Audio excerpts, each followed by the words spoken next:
Che nuova stagione sarebbe senza il nuovo album di figurine ufficiali del Milan targato Europublishing?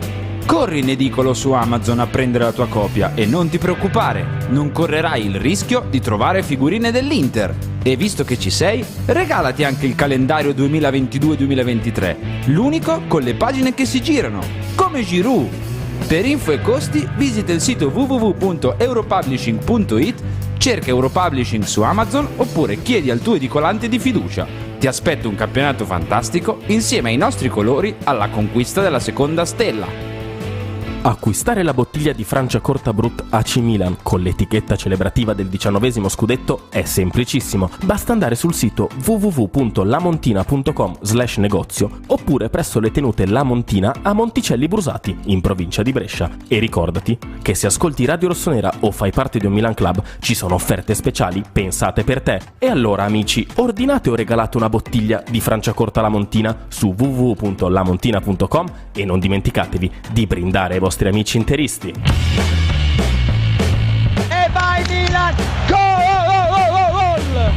E poi segna un gol incredibile!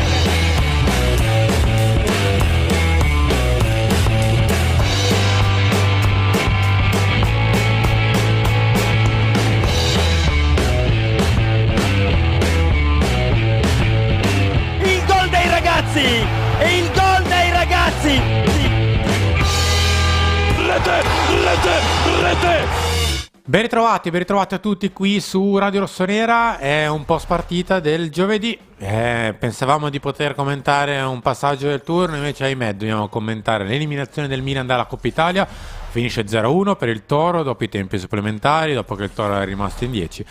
Tocca commentare una prestazione del Milan che lascia qualche dubbio, qualche perplessità e soprattutto lascia un po' di amaro in bocca, visto quello che la partita stava iniziando a raccontare, cioè di un Toro rimasto in 10 al 70°, il Milan che metteva titolare dopo titolare alla fine la formazione migliore possibile, ma invece di migliorare andava sempre più peggiorando fin quando poi è stato eliminato dal gol di Adopo. Ne parleremo con Monica Colombo che viene alle 16:30 ovviamente in collegamento con noi.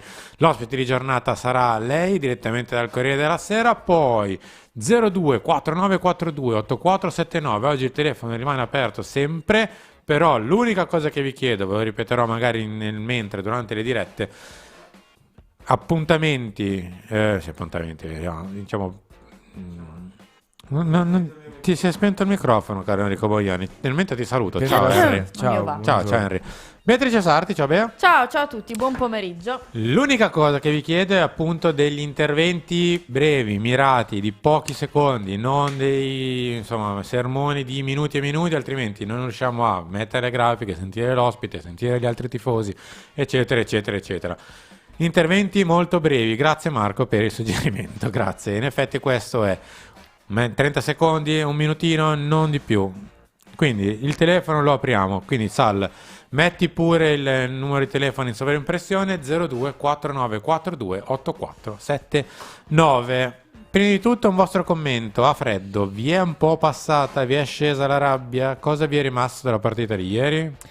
Ma io credo che una partita del genere in un altro momento della stagione, quindi magari con un Milan che domenica vinceva, con una classifica diversa, con una situazione infortuni diversa, se esci dalla Coppa Italia non è nessun dramma, perché il Milan la Coppa Italia non è che l'abbia mai considerata troppo nella sua storia proprio, no? Sì. Ne parlavo prima anche con Carlo Pellegatti per Filo Rossonero.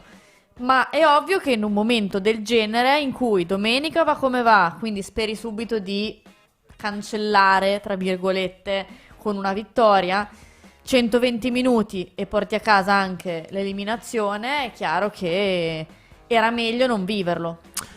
Harry, prima di chiedere la tua, vado a prendere la telefonata al volo, poi vengo da te. Pronto?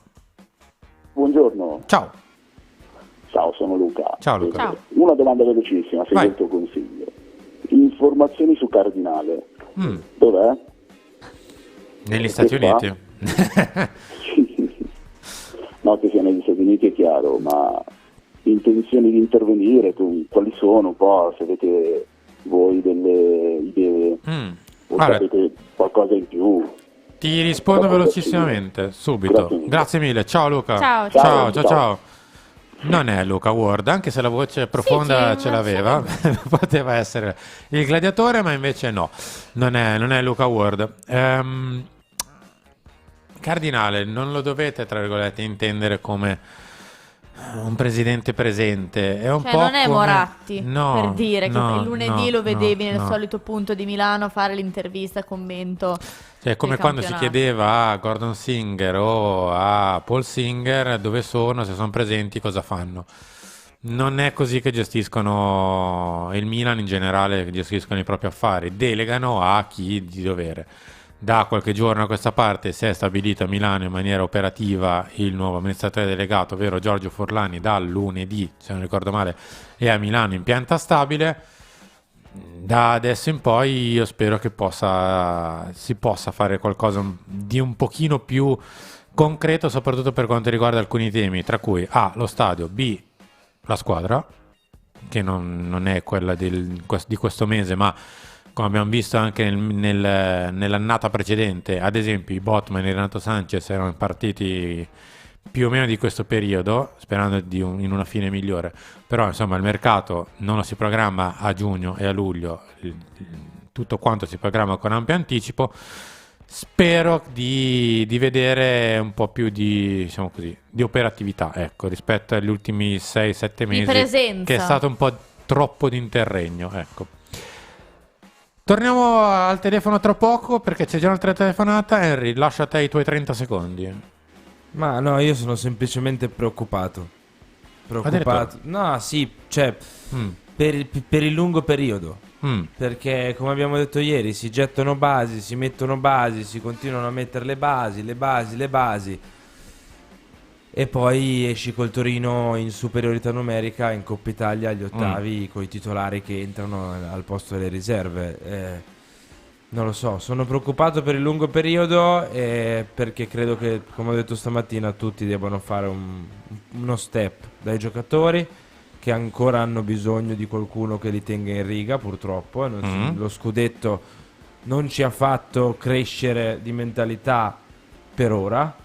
Poi staremo a vedere se le cose cambieranno. Lo step lo deve far Pioli perché è una situazione diversa da quella dello scorso anno, perché tu sei in una posizione diversa rispetto a quella dello scorso anno, perché hai il tricolore sul petto. Deve crescere la società perché di Calulu ce n'è uno, gli altri costano e vanno presi. Pronto? Sì, salve, ciao ragazzi, sono Emanuele da Roma. Ciao Emanuele. Siamo per varie cose relativamente a questo periodo che secondo me ci stanno sfuggendo di mano, ma ampiamente. La Però prima l'unica cosa, se riesci sì? a condensare. Sì, ciao, certo. Vai. La prima, Pioli e lo staff secondo me stanno andando molto in difficoltà. Partendo dallo staff, quello che è successo con Maignan è raccapricciante. Potete chiamare qualunque esperto nel settore, era un infortunio stupido, tra virgolette. Da oggi 40-50 giorni vuol dire che è stato trattato malissimo quel infortunio da parte dello staff di ultra pagato. Altra cosa, sull'aspetto del campo, l'anno scorso c'era un'unità di intenti, si vedeva. Quest'anno mi sembra che ci sta un gruppo, come hanno anche ampiamente dimostrato le parole di Calabria e Tonali. Calabria in questi giorni, Tonali a inizio campionato, che va in una certa direzione. Un'altra parte del gruppo che diciamo che si è un po' seduta dopo lo scudetto. Manca Ibra, ok, ma quello che si è visto ieri in campo con Leao, che Pioli gli diceva di stare largo e lui invece andava a prendersi palla al centro, significa che la squadra, cioè qualcuno non si fida di altri, ognuno vuole fare il suo, ma nessuno sta seguendo quello che dice l'allenatore. È grave. Quindi molto preoccupato, attendo di sapere la vostra su infortuni e future previsioni di campo. Ciao Emanuele, ciao. Si sente un po' di preoccupazione, vabbè, a parte la tua Henry, però anche in qualche tifoso c'è un po' di preoccupazione. A proposito di questo, caro Sal, metti pure in onda la prima grafica di quest'oggi, che in realtà è una grafica riciclata, o meglio, l'abbiamo ovviamente rifatta, però è qualcosa del passato, qualcosa che era arrivato alle nostre orecchie, al nostro viso, ai nostri occhi nell'immediato post partita di Atalanta-Milan è Sandro Tonali, che nel post partita disse: non ci sentiamo diversi, ma dobbiamo capire che è un altro campionato. Va lasciato quanto di bello è stato fatto, mettere un punto e ripartire un altro anno. Ora è il momento difficile, fuori dal campo, bisogna lasciare tutto da parte e guardare solo noi, solo il Milan, la squadra. Concentrarsi su questo breve tempo. Non porteremo questa reazione tutto l'anno, ma va fatta subito. Dopo aver vinto lo scudetto si vola sull'onda dell'entusiasmo. Con l'Udinese eravamo sotto, non perché non siamo forti, non c'era la concentrazione giusta, sembrava la giornata 39 della scorsa stagione. Abbiamo vinto, festeggiato, ora si riparte con un altro campionato. Questo era Sandro Tonali, non di ieri, di Atalanta-Milan, e dopo le andremo a vedere. In realtà è un po' una questione che si sta ripetendo spesso durante questo campionato, e ogni tanto nei post partita di alcune gare ci ritroviamo a dire: sì, però perché non siamo riusciti a metterci tutto l'impegno, tutta la voglia, tutta la determinazione, tutto il cinismo, tutto quello che serve per vincere, che invece avevamo l'anno scorso e quest'anno un po' meno? Io mi ricollego un attimo a quello che ha detto prima Harry, cioè io credo che una squadra che ha bisogno periodicamente di spine Torniamo pure in studio, per riaccendersi è una squadra ancora piccola di testa. Cioè, quante volte ultimamente abbiamo detto: vabbè dai, però hai perso, hai giocato, oppure vabbè dai, hai giocato una brutta partita, magari serve per svegliare dal torpore. Cioè, una squadra matura non ha bisogno periodicamente, come quelle coppie che ogni tanto per riaccendere la fiamma devono litigare. No, cioè una squadra matura non ha bisogno periodicamente di docce fredde per ritrovare la bava alla bocca. A me sembra che ogni tanto questa squadra abbia bisogno di questo. E non so se perché è ovvio che l'emozione nel vincere dopo tanti anni in cui il Milan, sappiamo, è quella dell'anno scorso, e quest'anno se rivinci è bello, ma non è bello come l'anno scorso, perché venivi da anni bruttissimi. Però non puoi sederti perché hai vinto un campionato. Però a me sembra che ma anche noi quando ne parliamo, vabbè dai, però questa sconfitta qui magari gli serve. È ovvio che le sconfitte servono, capita in ogni ambiente, però non che dopo un po' che vai bene hai bisogno di nuovo della fiammella. Non so se mi spiego. Sì, assolutamente. Per me è un po' dovuto al fatto che questa squadra ancora matura non è, e non credo che lo sarà nemmeno nei prossimi 2 anni, vista l'età media che comunque tende a essere sempre bassa. Teo Hernandez non è un bambino, No, ma non è un giovane. Cioè, scusami, ma non è super vecchio, tra virgolette. Non è affermato. Sì, però ha 26 anni. Adesso, quest'anno, per me ha avuto la consacrazione finale, Teo. Quest'anno. Per dire, Teo, cioè io prendo scorso. Teo perché Teo ha la stessa età di Tomori, e poi chi è? Cioè, è quella... Non è che sono propriamente dei ventunenni. No, non sono dei ventunenni, ma non sono ancora dei trentenni a step ultimato. Per me serve e ancora... hanno preso una strada un po' diversa da quella che vinco, divento un po' più maturo. Hanno preso una strada del ho vinto, però va come sono bravo. E non va bene, una strada intermedia. Hanno delle scusanti, per quanto mi riguarda, perché questa squadra per me è più scarsa dell'anno scorso. Non lo so, può essere. Io almeno in un reparto per me sì. Per me il resto non lo per so. me davanti ci sono dei come dire, ci sono delle scusanti ad alcuni attori in tutto questo per me, perché per esempio non so se sia effettivamente responsabilità sua, essendo suo lo staff, ma Pioli potrebbe essere scusato per il fatto che non ha mai avuto tutti quanti sempre a disposizione, li ha avuti spesso fuori, quindi questa potrebbe, dico potrebbe perché ripeto non so quanto sia sua la responsabilità nello staff medico, non aver avuto a disposizione i giocatori, quindi potrebbe essere una scusante. Potrebbe essere una scusante per i soliti 4-5 che ieri sono entrati malissimo, che tirano la carretta. che noi ieri subito puntare il dito su questi 4-5, i vari Benacer, Giroud, Leao, Teo Hernandez, eccetera. Però alla fine della fiera, l'anno scorso, quei 4-5 lì ci hanno fatto vincere il campionato. Sì. Quindi, e loro per me hanno una scusante, perché alla fine sono sempre e soltanto loro. Poi lasciamo perdere la partita di ieri in cui era, no, come si dice in inglese, the other way round. Cioè era un po' il contrario. Erano le riserve ad aver fatto una partita più ok e i titolari ad aver fatto male. Però c'è chi ha delle scusanti. Detto ciò, per me non è, cioè è preoccupante, perché è questo il sentimento che nutro in questo momento. È preoccupante che questa squadra non sia decollata. Io, come ha detto Paolo, questa squadra sta facendo il percorso che ci immaginavamo a maggio. È rimasta competitiva. Non ha fatto passi in avanti di alto tipo. Per me è rimasta lì. Sì, è rimasta lì. Proprio, ma è rimasta competitiva, cioè, come era l'anno scorso. Esattamente come l'anno scorso, in cui in alcuni momenti ha avuto bisogno, per esempio, di Ibra. In alcuni momenti ha avuto bisogno di X. Però Ibra c'è stato nella prima parte di stagione. Sì, ma al di là di Ibra, che poi lo affrontiamo il discorso, per me ancora lui serve.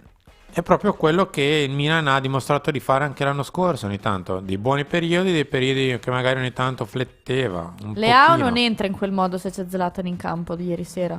Anche Teo, Dest che prendeva e tirava da qualsiasi punto in cui si trovasse, Leao che tirava da centrocampo, Teo che non la passava. Però posso dire una cosa, avete ragione, lo penso anch'io che serva comunque qualcuno che ogni tanto li guardi male.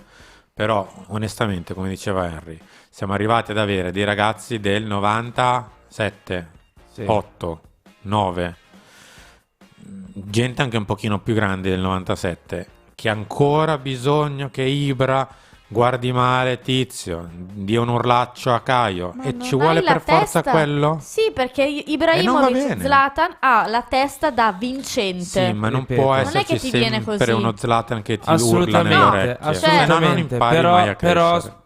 io penso anche, ripeto, che ci siano alcuni di questi, o gran parte di questi, che siano scusati. Perché è la stessa identica squadra dello scorso anno. I giocatori che hai messo dentro in estate non hanno impattato, hanno impattato zero.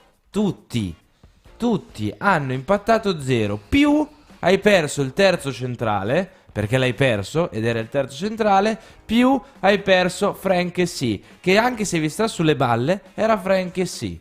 Quindi per questo io dico, per me questa squadra ad oggi è più scarsa dell'anno scorso. Poi Vranks fa 4 mesi da terzo centrocampista, Ciao diventa la prima alternativa a Kalulu Tomori, Dest diventa un buonissimo rimpiazzo per Calabria, De Ketelaere butta dentro 5-6 gol, anche un po' arruffati ma li fa. Parliamo di altro, diciamo, vedi però qualche seconda linea il suo l'ha fatto. Ad oggi questa squadra è più scarsa di quella dell'anno scorso. Continuiamo il discorso tra poco, c'è un'altra telefonata, pronto? Pronti? Ciao. Sì, ciao, sono Filippo. Ciao Filippo. Ciao. Allora, io volevo andare un po' controcorrente, però penso che vada detta una cosa che secondo me è abbastanza anomala, cioè nessuna squadra terrebbe Ibrahimovic, sappiamo tutti chi è stato, quello che ha fatto, eccetera, eccetera, in queste condizioni. Cioè noi abbiamo uno che poteva essere un leader e ci poteva cambiare la vita, che non c'è, che comunque paghiamo, davanti non abbiamo nessuno oltre Giroud, che ha fatto un mondiale e che è in condizioni, diciamo, un po' spente per quello che ha fatto, e comunque ha 36 anni, e reali alternative, Rebic, eccetera, non ce ne sono. Oltre al fatto che sono d'accordo che siamo totalmente indeboliti, cioè il mercato è stato fatto all'ultimo minuto con quello che ci poteva essere, cioè arrivato all'ultimo secondo, perché tutti gli obiettivi che volevamo, Sanchez, Botman, sono sfumati e siamo in queste condizioni. Però la riconoscenza verso Ibrahimovic, che io, per me è, come per tutti i milanisti, tra virgolette un dio sportivo, in questo momento ha poco senso, cioè al posto suo ci poteva essere uno che gioca realmente e che poteva fare realmente gol.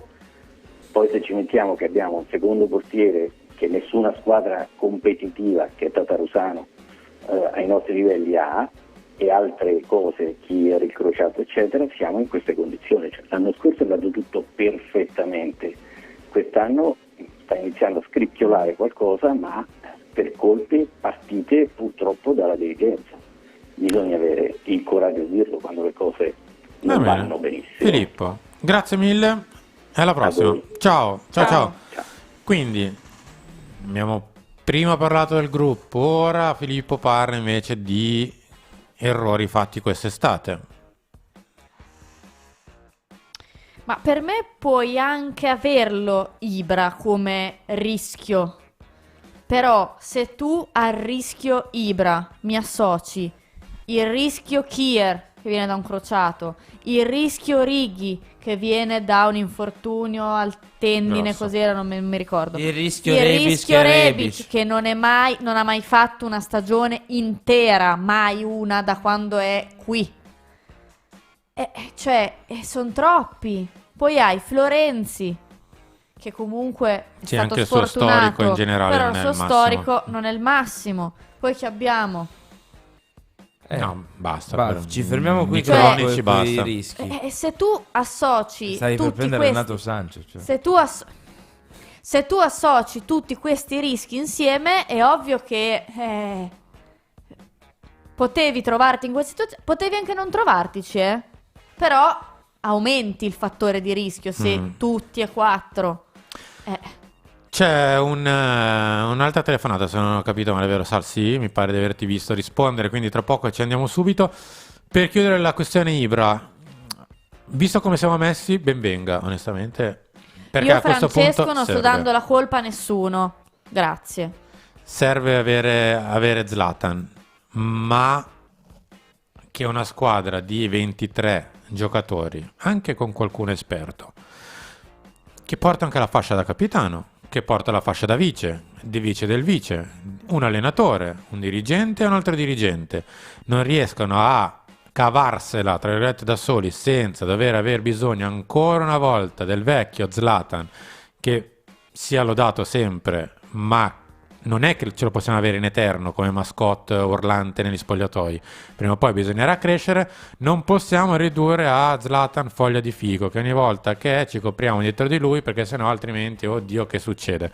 Dovremo prima o poi emanciparci. Io speravo che questa stagione un qualche passo in avanti si potesse fare anche senza Zlatan, e invece siamo a gennaio a dire speriamo che torni, perché 2 schiaffi metaforici in spogliatoio, 2 urlate, 2 sguardi eccetera servono. Però non va bene. Ma tu potevi ovviare un pochino, poi andiamo al telefono, potevi ovviare un pochino questa cosa, sai come?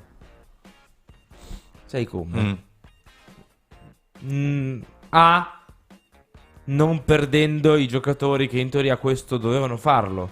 Perché se guardi, quelli che sono fuori, le cosiddette seconde linee, sono tutti quelli di esperienza e anche di spogliatoio. Florenzi, Kier, stesso Rebic, che comunque è un giocatore che è in questo spogliatoio e ha un impatto anche su tanti giocatori, più di altri, più dei Vranks, dei Pobega e dei Ciao e dei De Ketelaere, no?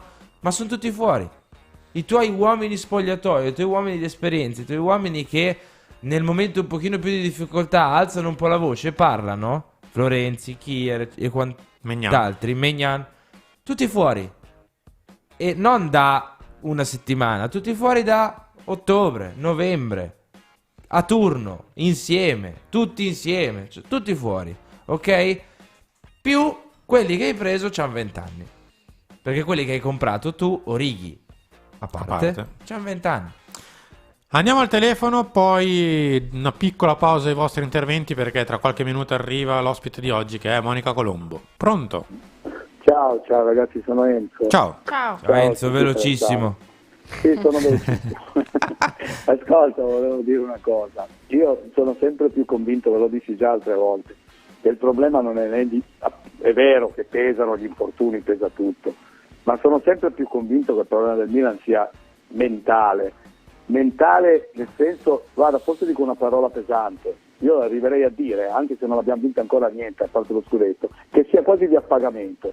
Perché io quest'anno, per esempio, non ho visto una partita del Milan con la cattiveria dell'altro anno, non ne ho vista una. Noi quest'anno puntualmente prendiamo gol, Noi adesso ieri io ho visto Leao tirare in porta da metà campo, ho visto Giroud fare più tacchetti che tiri in porta. Cioè, quello che io voglio dire... No, ma infatti è strano, da lui è molto strano, onestamente. Ecco, io quello che voglio dire, la mia idea, io ho una mia idea, che il Milan si è imborghesito. Il Milan, se voi ricordate la forza del Milan, con mezza squadra fuori, a proposito di riserve, ha giocato con Calabria mediano, il Milan vinceva le partite. Come si può adesso dire che il Milan ha fatto una campagna di rinforzi fallimentare? Che l'altro anno giocavamo con mezza squadra, giocavano quelli della primavera e vincevamo le partite. Io sono dell'idea che sia un po' imborghesito, questo secondo me è anche l'importanza di quello che ha fatto ieri Pioli. Secondo me Pioli ha capito. E Penso, poi ripeto, tanto di cappello però sti ragazzi, perché comunque, come diceva Enrico, sono d'accordo anche con lui, loro hanno fatto veramente tanto, soprattutto l'altro anno, però secondo me deve tornare a giocare da squadra. Ciao, buona giornata. Ciao. Ah, ma quello che dicevo è che sembra quasi paradossale, no? Cioè, noi siamo qui, oggi è il giovedì 12 di gennaio. Intanto Sal, mettimi la grafica 2. Usciamo dalla Coppa Italia e gli indiziati numero 1 di questo fallimento sono Leao e Giroud. No, l'indiziato 1 che se piove fuori colpa sua è sempre uno. Aspetta, sto dicendo che io ho letto un po' ovunque, titolari hanno fatto peggio delle riserve. E sentiamo dire Leao tira da metà campo, Giroud, oddio cosa gli è successo, e si parla di Leao e Giroud, no? Ma giustamente, perché ieri sono quelli che forse sono entrati un po' peggio, insieme a Teo eccetera eccetera, no? Però gli altri, cioè, nemmeno io riesco. Io non riesco a avercela. No, io non riesco a avercela con Giroud. Cioè, io lo so, così. Per me Giroud ha giocato male anche con la Roma. I 5-6 della squadra, se giochi bene gli applausi vanno a loro, se giochi male i fischi vanno a loro. È sempre stato così. È per farvi capire il momento che stiamo vivendo. Cioè, il paradosso è, ce la stiamo prendendo, gli indiziati numero 1, gli indicati numero 1 per questo fallimento in Coppa Italia sono i due che fino ad oggi hanno tirato la carretta. Poi è ovvio che sono loro che sono in vetrina e quindi sono loro che si fanno notare di più. Però tutto il resto sembra un po' offuscato, appannato. Come avete visto in grafica, per fare di solito una prova servono 3 indizi. Primo indizio: il giorno di riposo, il 31 di dicembre, dovevano festeggiare Capodanno e invece vanno ad allenarsi dopo il PSV, dopo la brutta figura in Olanda. Subito allenamento al mattino. Ieri non vanno a casa, vanno subito a Milanello e vanno a dormire lì, così che stamattina erano già tutti pronti, eccetera eccetera, al di là della questione ritiro o non ritiro. Siamo arrivati a 2 prove, cioè 2 indizi, e il rischio che la prova che inizia a sentirsi un po' di puzzi di bruciato c'è. Lo andiamo a chiedere a Monica Colombo del Corriere della Sera. Monica, ben ritrovata, ciao. Ciao, buonasera. Monica, siamo già al secondo indizio, quindi di qualcosa che all'interno del gruppo non va e cerchiamo di mettere una pezza qua e là, di provare a mettere degli aggiustamenti. Dopo Eindhoven il giorno di riposo cancellato, dopo ieri la notte a Milanello, insomma c'è qualche sintomo di qualcosa che non sta andando. Certo, anche se il Milan si affretta a precisare che non si tratta di un ritiro e tantomeno di un ritiro punitivo, ma al di là di quella che è la definizione che noi possiamo appiccicare a questo cambio di direzione impartito da Pioli, resta il fatto che in 2 occasioni c'è stato un cambiamento di programma che di sicuro non è stato accolto con il sorriso dai giocatori, visto che in un caso si parlava di giorno di riposo e in questo i giocatori sono andati a dormire a Milanello. Evidentemente Pioli ha voluto far suonare il campanello d'allarme. La prima volta ricordiamoci che era l'ultima amichevole prima che il campionato ricominciasse dopo la sosta del mondiale, e stavolta perché comunque sfumato un obiettivo, ovvero la Coppa Italia, siamo a 6 giorni dal potenziale secondo obiettivo della stagione, cioè la Supercoppa, quindi non si può più farsi sopraffare dalla distrazione, diciamo. Monica, ma secondo te qual è il problema principale? Noi stiamo parlando magari di mancanza un po' di umiltà, di quella determinazione dell'anno scorso. Tu cosa pensi di questo momento, ecco? Ma allora, ci sono secondo me più elementi. Da un lato le seconde linee non stanno rendendo come i titolari, perché comunque abbiamo visto che a parte i giocatori che magari sono proprio scomparsi dai radar come Adli, però resta il fatto che De Ketelaere, pur offrendo timidi segnali di risveglio, perché anche ieri sera insomma qualcosa in più ha fatto vedere rispetto ad altre apparizioni, ma comunque ben lontano dal rendimento atteso da un giocatore che è costato 35 milioni, che è stato, come dire, la stella del mercato estivo. Quindi da un lato, quando vengono chiamate in causa le seconde linee al posto dei titolari, e quindi l'ingranaggio che in genere con i titolari funziona, non dico alla perfezione come un orologio svizzero, però quasi, vacilla. E comunque bisogna anche interrogarsi su quello che il numero elevato di infortunati, perché per l'amor di Dio ci sono degli infortuni di natura traumatica, e penso a Ballo Touré, però ci sono stati anche degli infortuni muscolari, o comunque infortuni su cui aleggia tuttora quasi un alone di mistero, e penso a Maignan. Perché credo che nessuno in questo momento possa dire con certezza quando il portiere sia pronto a rientrare in campo. E poi sì, sicuramente un discorso di fame, di umiltà, che era l'aspetto a cui prima facevi riferimento, sicuramente ha un suo peso, perché già molti mesi fa mi ricordo che Calabria dopo una partita disse: Sassuolo è finito, è cominciato un nuovo campionato. E quindi diciamo un po' ritengo che dal punto di vista mentale sia subentrata una sorta di, non dico di pancia piena, però insomma non tutti stanno giocando con quell'atteggiamento feroce mostrato nella passata stagione. Monica, ti faccio una domanda velocissima, secca. Serve ancora il vecchio Zlatan?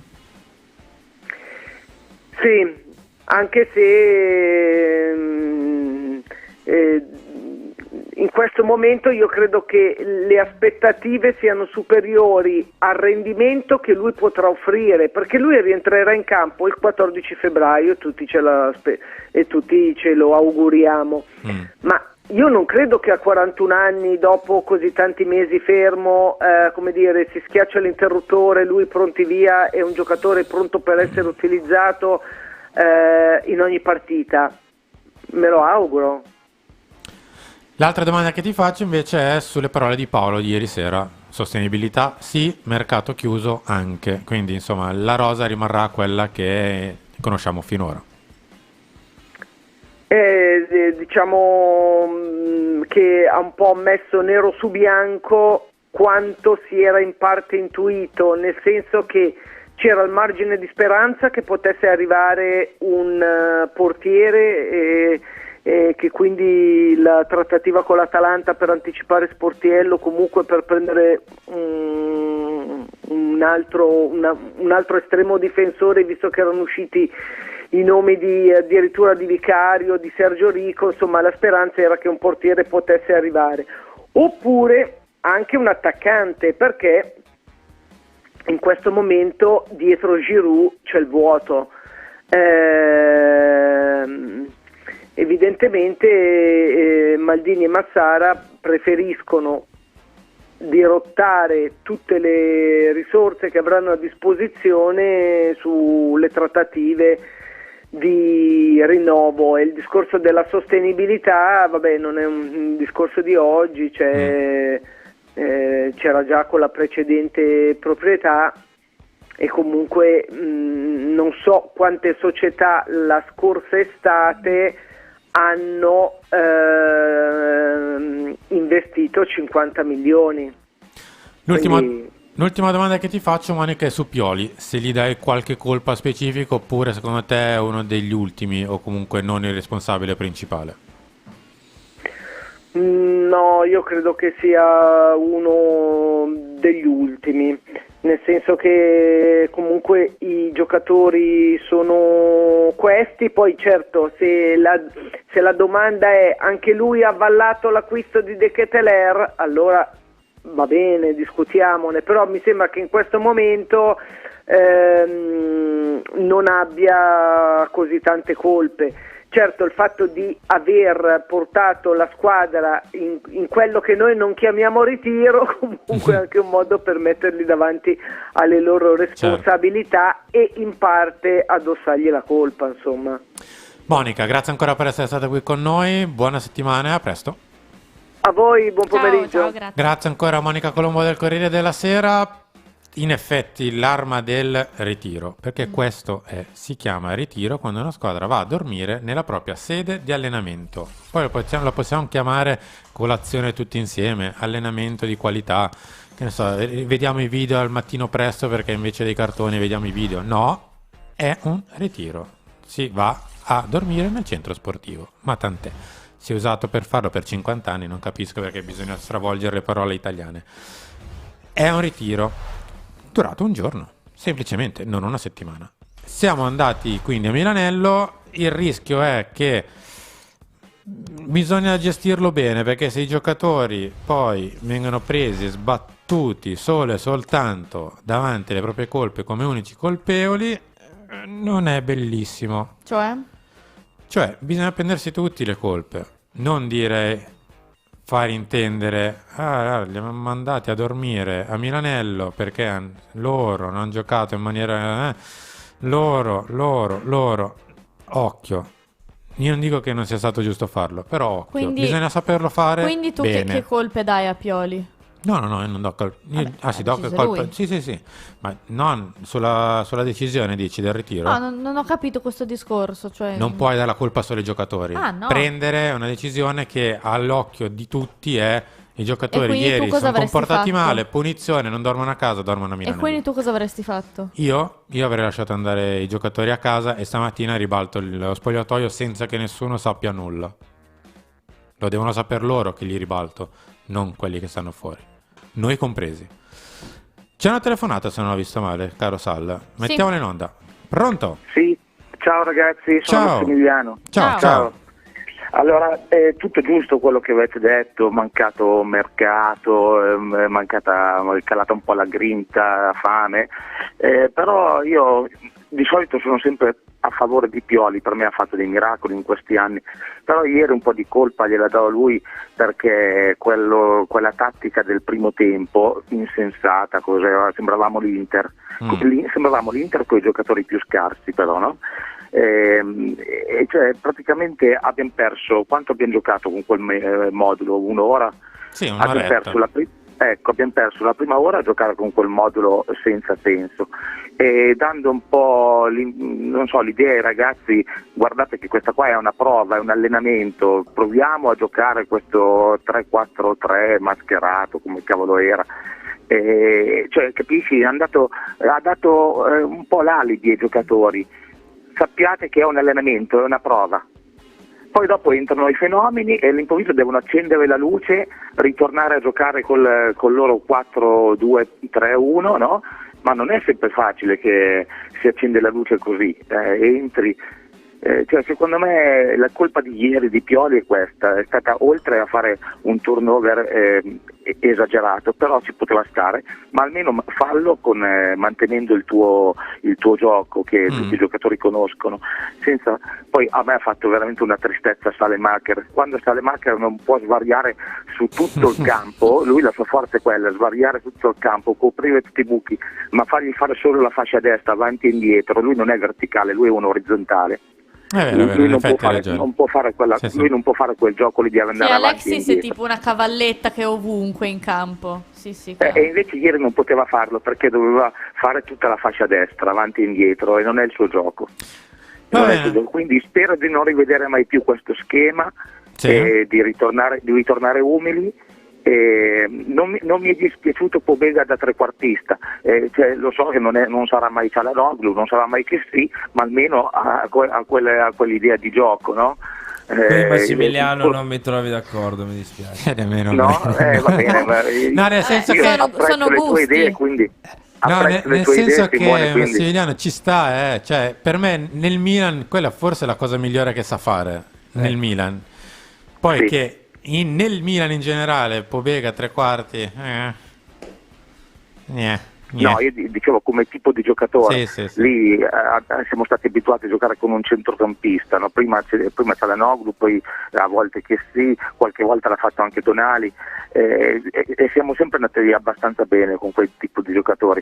Siamo andati male tante volte col Diaz, soprattutto se appoggiato a destra da Messias e a sinistra da Leao, oppure adesso con De Ketelaere, che spero che si svegli, ma secondo me non è questione di svegliarsi. Lui ha dei limiti che non potranno migliorare, per esempio non ha il cambio di passo, è veloce ma non ha il cambio di ritmo, e non è rapido nel breve.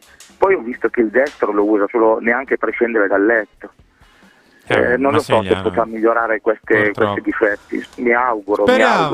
Massimiliano, ti ringrazio. Ciao ragazzi. Ciao. Se no faccio anche difetto con gli altri ragazzi che abbiamo tenuto il tempo giusto di dire la loro. Abbiamo ancora un quarto d'ora, quindi il telefono rimane aperto. Sia a Massimiliano che a Pobega, però no. Sal, tra poco ci mette la terza grafica, però lo vedo al telefono, quindi è già arrivata un'altra telefonata per noi. Leggo qualche messaggino nel mentre, poi facciamo un piccolo storico, perché ahimè quella di ieri non è un unicum, è il motivo per il quale ad esempio Henry è un po' preoccupato, credo. Caro Sal, mettici la terza grafica, la grafica numero 3 di quest'oggi, ovvero... Poi magari qualcuno sarà d'accordo, qualcuno meno, e magari ci potete indicare qualche partita in più, qualche partita in meno. No, non questa è la numero 4. La numero 3, Sal, please. L'altra, quella precedente, quella delle partite simili. Questo intanto se lo vogliamo dire, Origi e Chiere sono allenati con il gruppo, invece Krunic così la togliamo subito. Invece Krunic... Le nebbie di Milanello che io vi riporto quello che mi hanno detto, semplicemente. Vabbè, prima o poi tornerà, spero, insomma, anche per i parenti. Caro Sal, mettimi pure la grafica numero 3, grazie, se no non riesco a chiudere il discorso e diventa un po' un problema. Ci sei? Ok, grazie. La grafica 3, se no rimango inchiodato qua a... Il buon Simon Kier, che è un bel ragazzo, però fino a... No, cosa annuisci? Che adesso Kier è brutto. No, assolutamente allora no. se dici che è un bel ragazzo io annuisco, non è che Origi? posso dire no. No! Ho capito. Ma povero Divo! Sono gusti! Vabbè, c'è la faccia da buono! Ma ognuno ha i propri gusti estetici. Sì, no, la faccia da buono. A me sta strasimpatico a livello di faccia. Poi mi piacerebbe vederlo anche giocare ogni tanto, però... La grafica 3, Sal. Partite simili si chiama, grafica 3. Vabbè, comunque esatto, grazie Gabriele. Ognuno ha i suoi gusti. Ecco. Ognuno ha i suoi gusti. Non sto sì. capendo. No, anche perché noi la vediamo con un pizzico di ritardo, quindi la speranza è che ci sia. Quella sulle partite sì, ma se vuoi facciamo una cosa, io inizio a dirvele, tanto più o meno me ne ricordo una dopo l'altra, tanto si parte con la prima di campionato che è Milan Udinese, ovvero quella con lo sfondo verdino. Quella che è legata alle parole di Tonali che abbiamo letto in apertura, ovvero non è più la 39esima del campionato scorso, è la prima di quello nuovo. Milan Udinese 4-2, prendiamo 2 gol in rapida successione, uno all'inizio del primo tempo, uno alla fine sempre del primo tempo, per qualche disattenzione di troppo, tant'è che Sandro dopo con l'Atalanta ti dice guardate che con l'Udinese abbiamo preso dei gol un po' da disattenti, per essere insomma così. Sassuolo Milan 0-0 e anche qui bella partita 90 minuti sembrano l'ultimo quarto d'ora di ieri per 90 minuti. Sì, per 4. No, per 6. Empoli-Milan la risolve Ballo Touré all'ultimo. Al penultimo, sì. La chiude Leao all'ultimo. Una partita anche questa non propriamente affrontata in maniera positiva, così come Verona-Milan. Verona che ha fatto credo 6 punti, 7. Allora, più Verona-Milan di Empoli-Milan. Torino-Milan, dove perdere. prendiamo un 1-2 a fine primo tempo e non riusciamo più a riprenderla per niente. Accorciamo con Messias. Un gol palesemente irregolare di Messias. Ma... Vabbè. Milan-Spezia 2-1, la risolve Olivier Giroud al minuto 90, 89 forse. Dopo che aveva pareggiato Daniel Maldini, dopo che ci eravamo andati a ingolfare per l'ennesima volta in una partita in casa senza la possibilità di sbloccarla a ritmo basso. Cremonese-Milan, no comment. Milan-Torino 0-1 di ieri è l'ultima in ordine di queste partite che ormai purtroppo una dopo l'altra ci stanno dicendo che il Milan quest'anno un po' meno di cattiveria, un po' di sufficienza. Magari dire poca umiltà è anche tanto, un po' di sufficienza, cioè, superficialità. A me ieri sera non è piaciuto il fatto. fatto. Faccio un ultimo. Intanto ci segnalano Milan-Fiorentina. Sì, però io l'avrei inserito. Milan-Fiorentina. Silvia, sono d'accordo con te. Io invece non l'ho inserita Milan-Fiorentina perché per me il Milan più di quello che ha fatto con la Fiorentina non poteva fare, non ne aveva più. Ha raschiato nel fondo del barile, di più. No, dicevo che a me ieri sera magari ho interpretato male io e lo spero con tutto il mio cuore, come si dice. Mi è sembrato che i titolarissimi, a parte Giroud che no, cioè sono entrati con vabbè dai, hanno giocato questi fino adesso, stasera dobbiamo giocare un'altra volta noi, se no qua non la portiamo a casa. Vabbè dai, entro, faccio 2 tiri, se no brutto. Emanuele scrive: contatele, è metà stagione. Sì, so. È il motivo per il quale credo che Pioli a un certo punto. Però ricordiamo che abbiamo gli stessi punti. Io quando sento quella frase divento una belva. Matematicamente sì. Che qualche punto l'abbiamo preso di forza, di nervi, chiamatelo come volete, all'ultimo minuto, che poi sono gli stessi che poi più o meno vai a perdere con la Roma. Ma se noi ci vogliamo raccontare che sono gli stessi punti dell'anno scorso, per me ce lo possiamo anche raccontare. Io se volete mi vado a comprare, mi racconto anche che domani pomeriggio mi vado a comprare una borsa della Louis Vuitton, ma so che non accade. Cioè, no, ma magari dire sono che anche sono gli stessi punti per me è una frase molto superficiale. Ma numericamente saranno anche gli stessi punti, ma dipende come arrivano. A parte che per me ogni stagione dipende ha il trend suo qual è. Dipende percorso. Esatto, dipende quali sono le avversarie, dipende dagli scontri diretti, dipende dai giocatori che hai avuto in quelle partite o che non hai avuto in quelle partite. La differenza non la fa la quantità, come diceva Mister Pioli, ma la qualità. Siamo a 37? No. Pensavo 37 titolari. No, vabbè, no. Quanti punti siamo? 37? No. I punti in classifica? No, quanti punti abbiamo? Meno di 37? Mi sono persi i punti del Milan. No, 37 punti. Bene. L'anno scorso erano uguali, benissimo.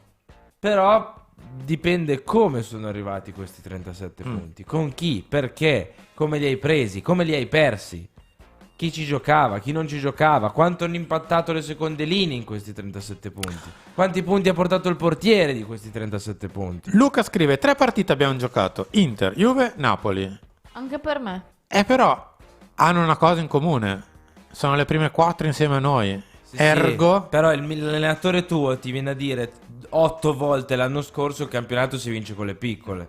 Si vince facendo più punti il campionato. Io sta cosa che si vince con le piccole e con le grandi. Io si vince facendo i punti. Cito testuale Pioli. Anche perché numericamente le big sono meno delle piccole. Quindi se vuoi vincere il campionato.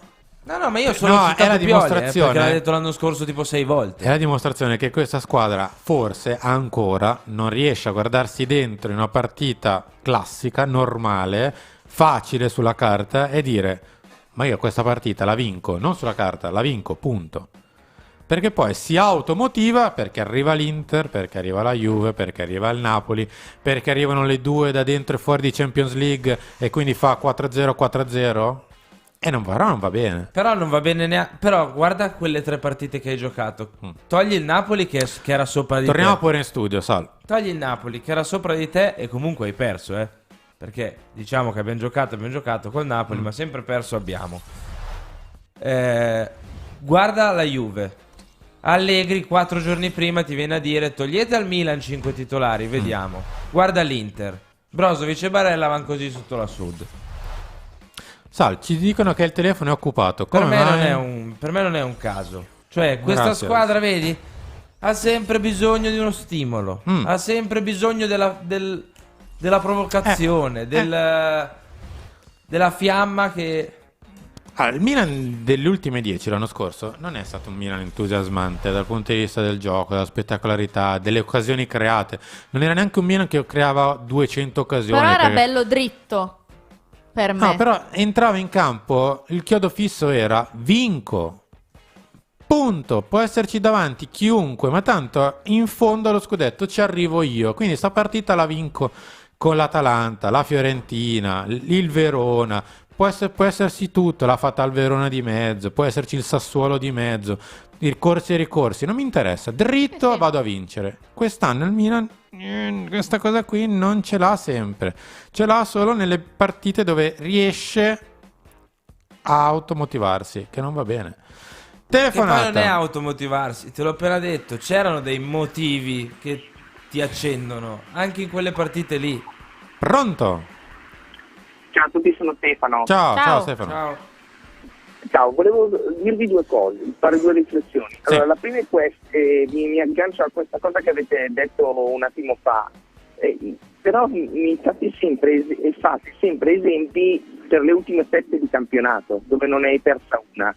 Il campionato però è lungo, voglio dire, cioè, perché all'inizio della scorsa stagione più o meno ne hai presi 4 a Firenze, ne hai presi 3 col Sassuolo, cioè nel senso non sei stato perfetto nemmeno l'anno scorso. Infatti il campionato l'hai vinto di 2 punti, cioè nel senso io capisco le critiche e le condivido, però onestamente fare sempre l'esempio di Fiorentina, cioè erano le ultime, eri troppo motivato, cioè non ce n'era quando affrontavi il Milan nelle ultime partite, eri troppo motivato dallo scudetto, cioè punto, cioè, io la penso così, cioè, le ultime partite, cioè, sì, non possono essere solo le ultime partite il paragone, però, perché io l'inverno dell'anno scorso è tale quale a questo, tale quale. Sai cosa, Stefano? L'unica cosa che vedo di differenza è che l'anno scorso i punti che perdevamo non era per testa non attaccata, per me. C'era anche altro. Ah, sì? Sì, ogni tanto sì, qualche punto perso per strada, pareggi 2-2 in casa così volanti c'erano, ma un po' meno rispetto a quest'anno. Sì, no, questo è vero. La seconda riflessione è questa, sul mercato, no? Ogni volta mi sento fare il discorso, ma se devi alzare il livello e tutti si riferiscono all'intervista di Maldini di maggio, no? Sì. Io è da 3 anni, da 4 anni, cioè da quando Maldini al Milan porta avanti il discorso della sostenibilità, però. Cioè è inutile che continuiamo a dire l'intervista di maggio. Sì, l'intervista di maggio è un unicum, però, voglio dire, ha sempre fatto interviste 5 giorni dopo aver vinto lo scudetto, Perfetto. Però da quando il Milan non fa altro che parlare di sostenibilità con Elio, con Bird certo, non ha lui la carta di credito dell'AC Milan, vi ricordo, cioè lui prende le decisioni, quanti soldi escono dal Milan lo decidono altri, me lo ricordo. Siccome voi siete amanti delle grafiche, io vi consiglio questo, guardate il budget delle squadre di Serie A, no? Le squadre di Serie A, se voi fate il rapporto tra cessioni e acquisti, il Milan è quella che ha speso di più.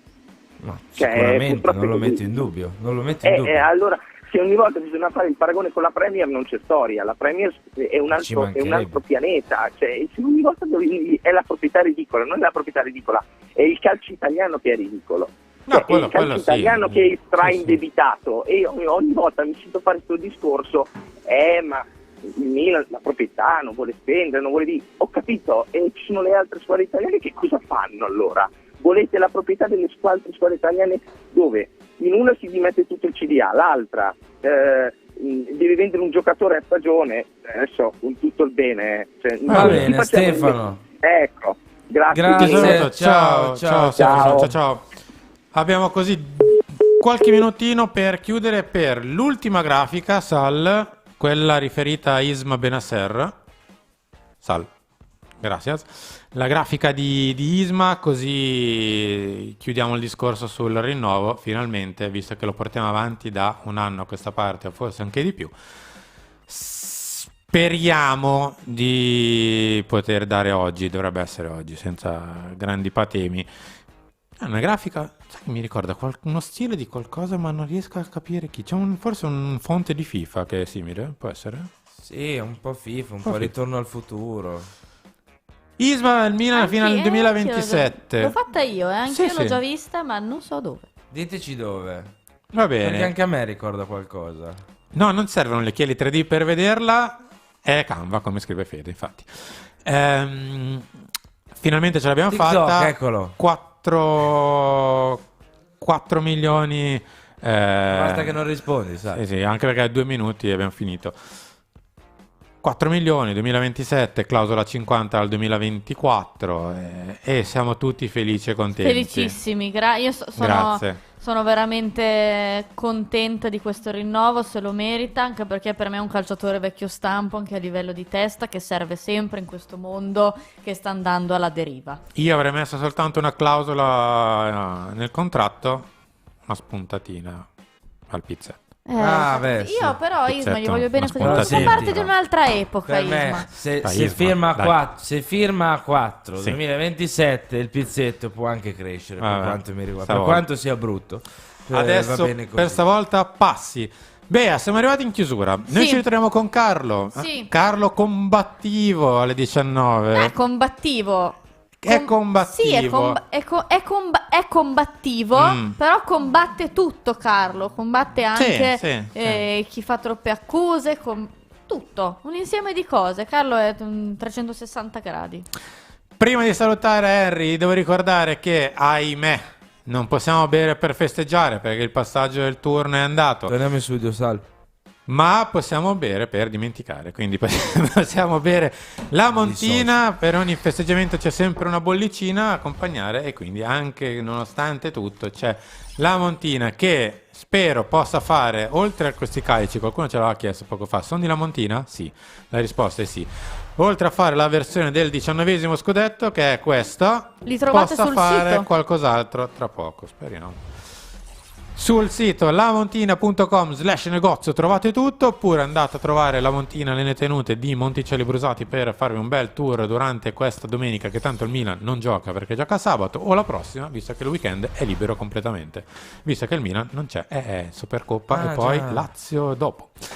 Carissimi, ciao Henry, ciao anche Sal della regia, torniamo con Carlo Pellegatti ore 19. Ciao a tutti, alla prossima.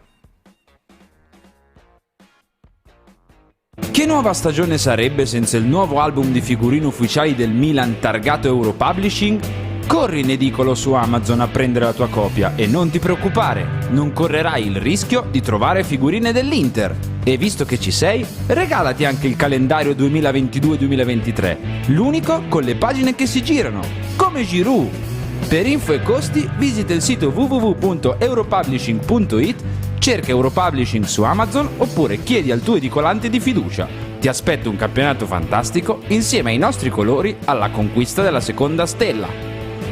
Acquistare la bottiglia di Franciacorta Brut AC Milan con l'etichetta celebrativa del 19esimo scudetto è semplicissimo. Basta andare sul sito www.lamontina.com/negozio oppure presso le tenute La Montina a Monticelli Brusati, in provincia di Brescia. E ricordati che se ascolti Radio Rossonera o fai parte di un Milan Club ci sono offerte speciali pensate per te. E allora amici, ordinate o regalate una bottiglia di Franciacorta La Montina su www.lamontina.com e non dimenticatevi di brindare ai vostri amici interisti. E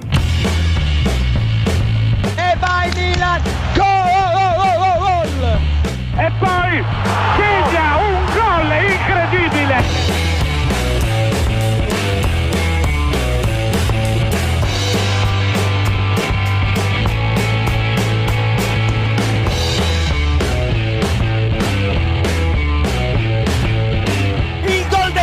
ragazzi! E il gol dei ragazzi! Rete!